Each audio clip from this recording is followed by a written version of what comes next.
my presentation will follow the previous two presenters talking about China's role in the making of international order or the international governance. Talking about international order, historically, the big powers are those makers or rule makers to reflect their distinctive values and interests. And the weaker states normally are rule takers. And emerging powers very often are unsatisfied and to be rule breakers to represent their own values and interests. The current international order was built under the U.S. leadership when U.S. was rising as the hegemonic power after World War II.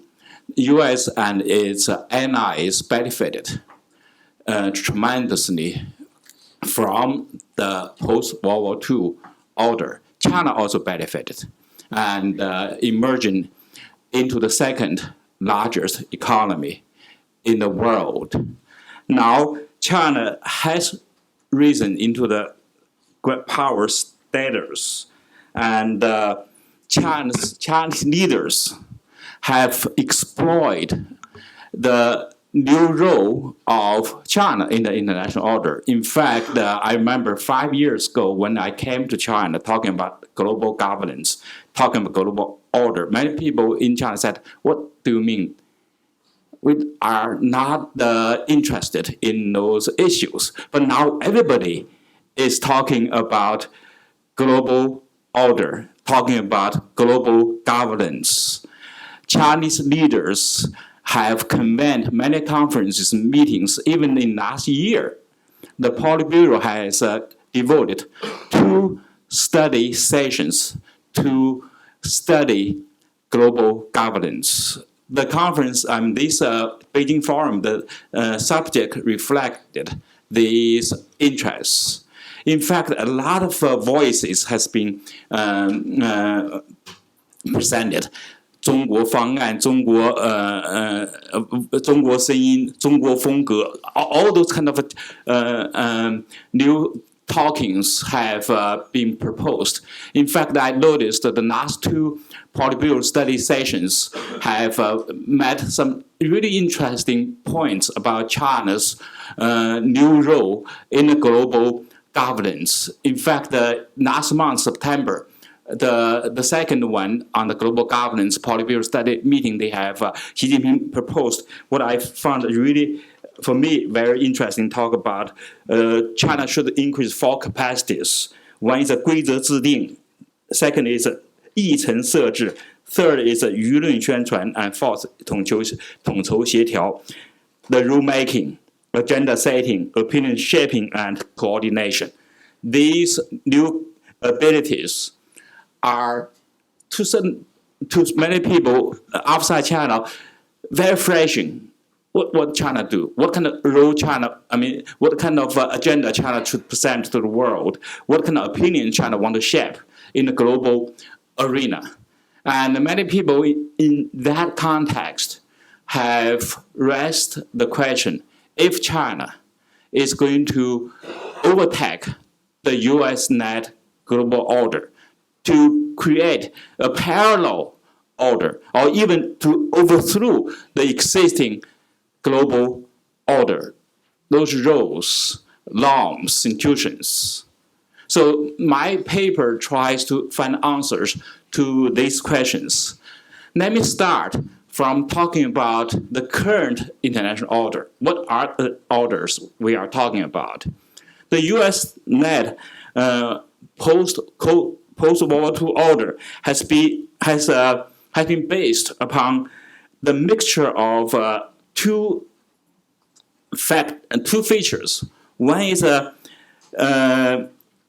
the one-family system, the sovereign state principles. The other is transnational norms, globalization.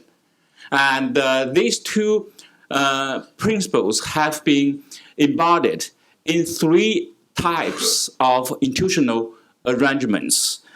One was multilateral economic institutions, such as we talked about those Bretton Woods institutions, the World Bank, IMF, and then GATT or WTO, those open multilateral economic institutions to replace those bilateral and mechanism, all those kind of economic nationalism, which are responsible for many people for the global rivalry before World War II.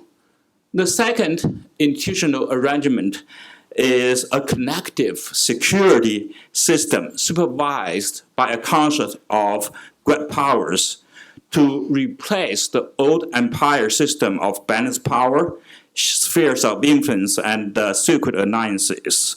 So the result is the creation of the United Nations, appealing to both state-centric instincts and globalist possibilities. And the Big Five Security Council system really reflect these two aspects of UN principles. The third institutional arrangement was political self-determination, including decolonization and the promotion of self-governing democratic states. So these three principles underlined the post-World War II international order. The start of Cold War, however, distorted the system because the U.S. worked with so-called the free world against the communist camp. And China, in fact, became a target of the Cold War containment.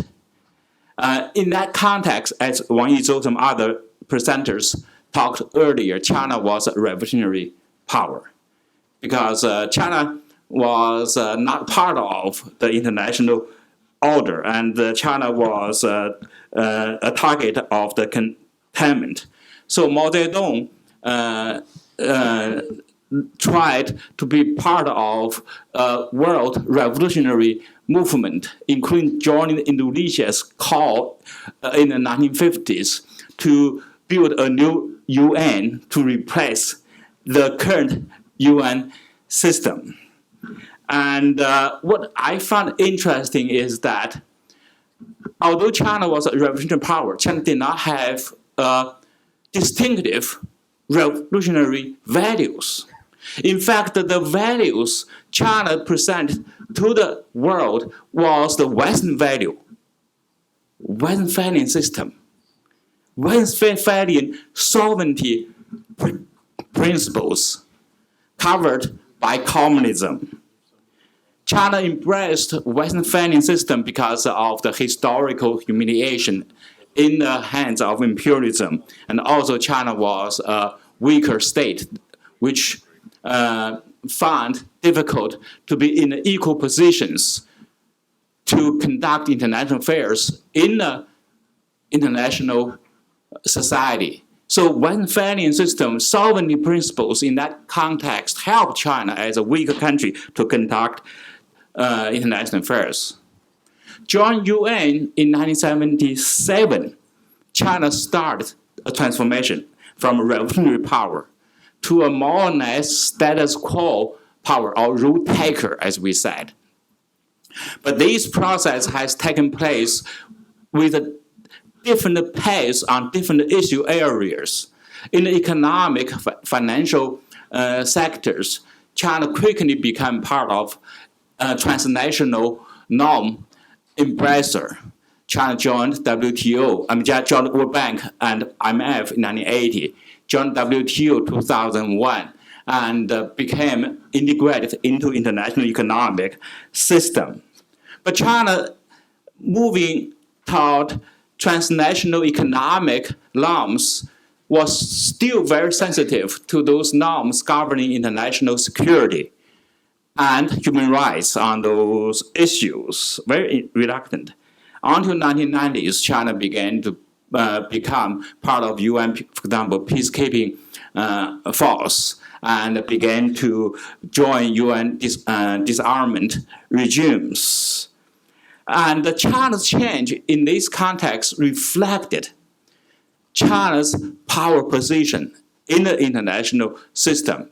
When China was weak, China was somehow not feel comfortable to embrace those international norms because they are afraid of the rotation of its sovereignty, state sovereignty. But China becomes stronger. Then it feels more comfortable to impress those international norms without concerning losing its sovereign power. The interesting question here is that although China since 1980s, 1990s is no longer a revolutionary power, has been more or less integrated into the international economic and even security systems. But China still is not a certified status quo power. It's not a revolutionary power anymore, but China is still not satisfied with its position in the international system. Why? Because of many considerations. Among them, one is that China has felt when this international system, these norms were created, China was not on the table. China was not a rule maker when those rules were made. In fact, those rules were made when U.S. was dominant and reflected U.S. values, U.S. principles, and even U.S. interests. So China, from that perspective, was disadvantaged. You're talking to China scholars, including those in this room. China has different political system. China has different political culture. China has different political history. So China was disadvantaged. Second, when these norms, rules were made, China's economy, China's capacity, power was only about 3, 4, 5% of the global GDP or global outputs. But China now has cut 15%, 20%. So China's changing status in the international law, international system has not been reflected in the rules, norms, and the international organizations, international institutions. So China failed. China has not been treated fairly. Third, for non-Chinese talking to the Chinese scholars, they have misgivings about American role in the international system. Although the U.S. led the creation, the making of the international norms, but U.S. always taking a U.S. exceptionalist attitude toward those norms and rules.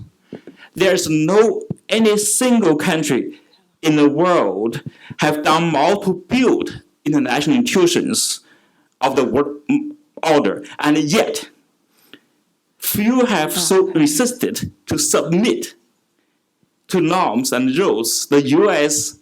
has wanted others to buy. So that's the feeling of Chinese. U.S. conduct the war in Iraq with those a collision of willings without UN Security Council approval, preemptive doctrine. And U.S.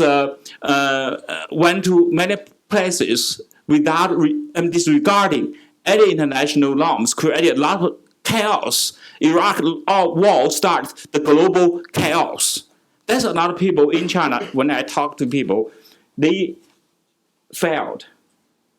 So These feelings made China, although not a revolutionary power, but still an unsatisfied power in the international order. Indeed, it's really looking interesting, looking at the post-World War II international order evolvement. U.S. has been remarkably, I think, helpful to help China to be part of international order, so-called stakeholder, 利益相关者, into this system. And it's with China integration into the international system. But U.S. is not prepared to see China rising as contender to the U.S. dominance. And it's really, for me to see the Obama's remark about TPP. If we don't make those rules, China will make those rules. When China makes those rules will be in favor of China against disadvantage with the U.S. From many people, this is not the way U.S. is welcoming China to be part of the international system.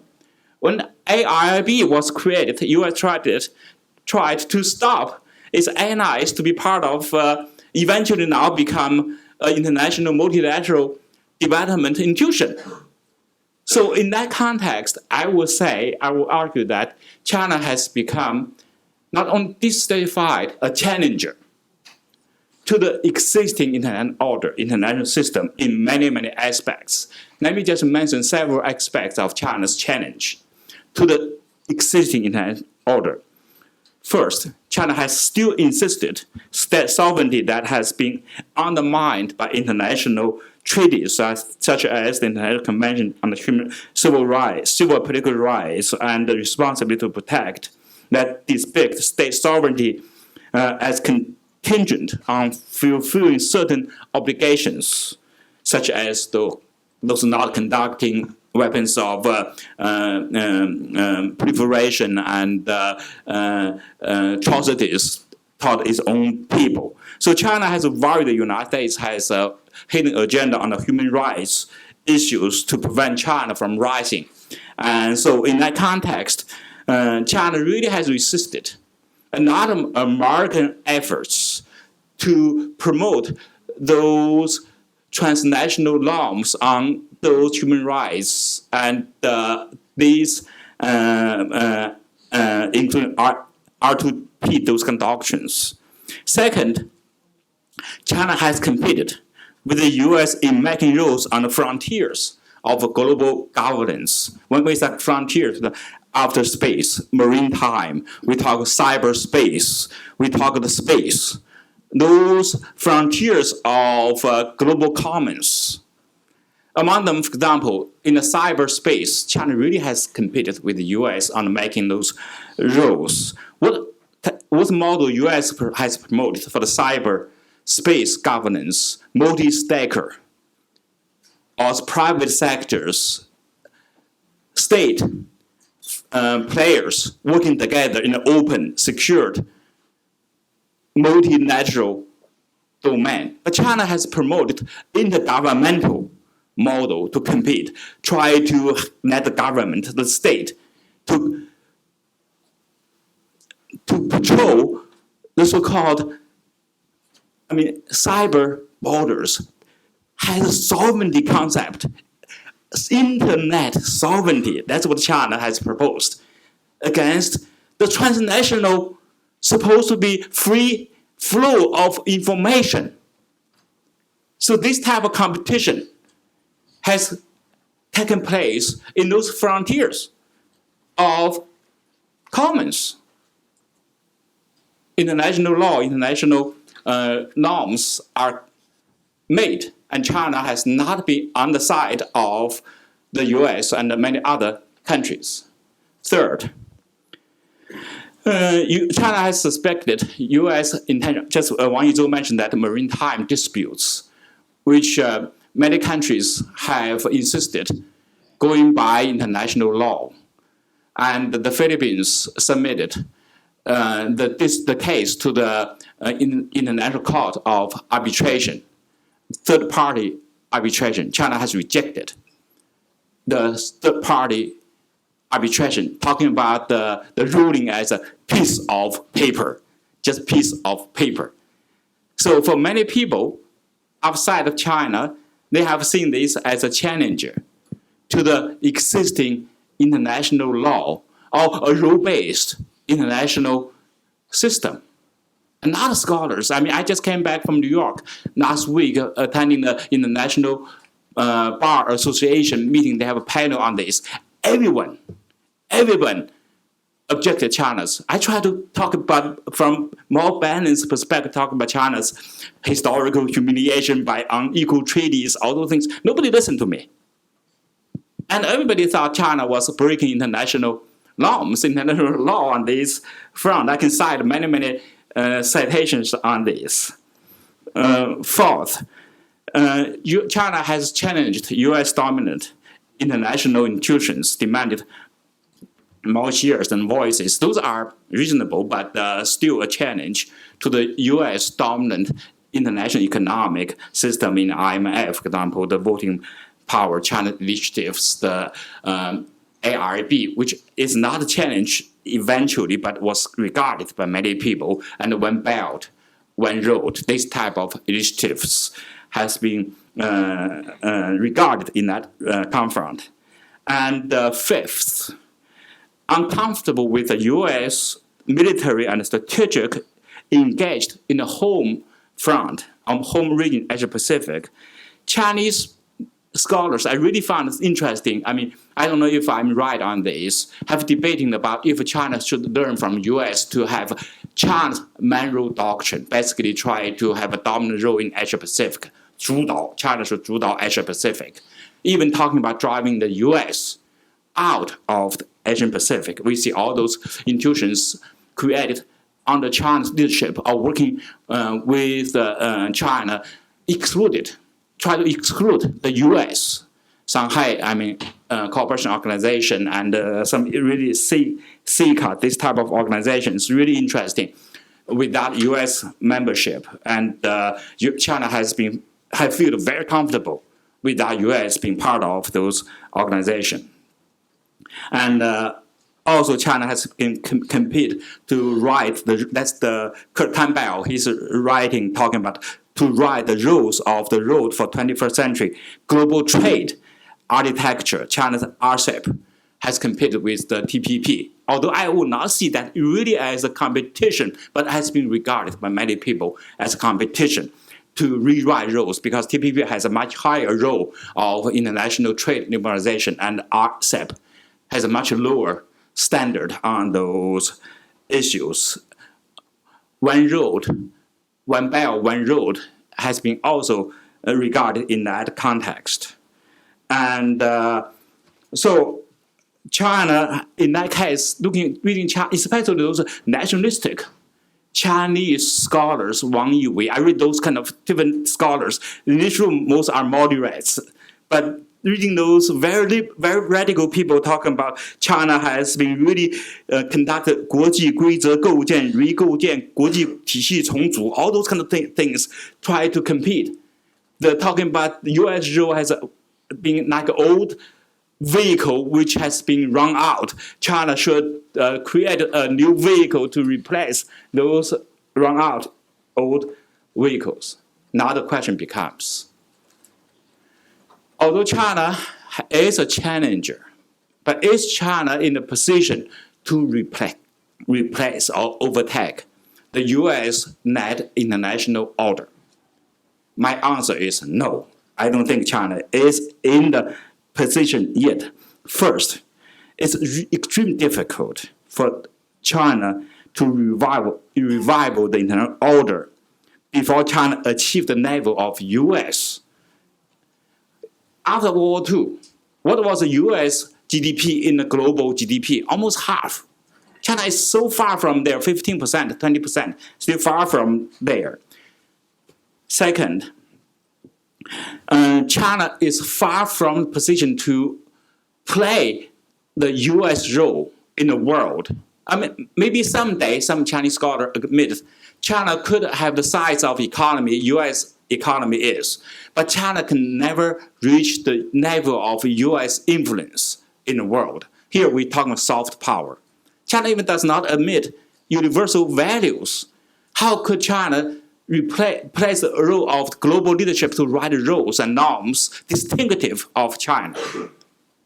In fact, those Chinese norms, 天下, all on the heaven, Chinese old hierarchical world order, has been really something become a concern to China's neighbors.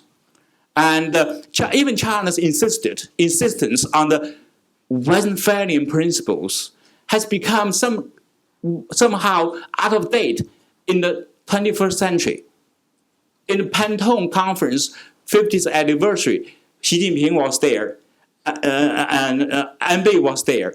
One to show China's power, the other show the sovereignty of small states were under threat by a rising China. So those are issues here. Chinese themselves talking about 国际话语权缺失, 失去自我, cannot have those discursive power in the international system. Third, China's power aspirations has been checked by U.S., by Japan, and by many other countries. China is rising. Its neighbors are rising too. These countries have really concerned about China's power aspiration. Chinese scholars even admit that 存有戒心, politics and economics has been separated. Chinese economy has been rising, but China's political influence, China's political weight has not come in the same pace. Fourth, as some other people mentioned, China is still the beneficiary of the international system. For many years, China was a free rider from a certain extent, but China is still now not free riding, but to a certain extent benefit from U.S.-led international order. In Asia-Pacific, for example, if U.S. is driven out of Asia-Pacific, what will happen? It will be chaos. Japan will become nuclear power. If Japan becomes nuclear power, then South Korea will become nuclear power. If South Korea becomes nuclear power, Taiwan will become nuclear power. What can that mean for China? I don't think that's in China's interest to see that. Fifth, as someone mentioned earlier, that China's problems is still internal. China's rise is not 100% taken for granted. China's rising could still be derailed, and China has facing so many domestic problems that make China the position to be a leader of international rule making. Even, Pan Wei from this university, he talked about 中华不之乱，无人能乱华. And even Yuan Xuetong talk about the 假大空, those kind of leftist lines are the primary threats to China's security today. Facing all those challenges, how China could challenge or could overtake the U.S. global leadership role. So in conclusion, although I agree with many Chinese scholars talking about China has made transformation from revolutionary power to a reformist power, or I say revisionist power. And China still has a long way to be a responsible rule maker or even in a position to overtake the U.S. in order to make sure China will not become a revolutionary power. China has to work with its internal nationalist, those type of sentiments to make sure to make its international policy more rational, more toward its own capacity. In the meantime, also relies upon the U.S. maintaining its capacity in the Asia-Pacific to check China's ambitions. So China and the U.S. should work together to be co-makers or to be one of the many makers of international order. So I stop here. Thank you.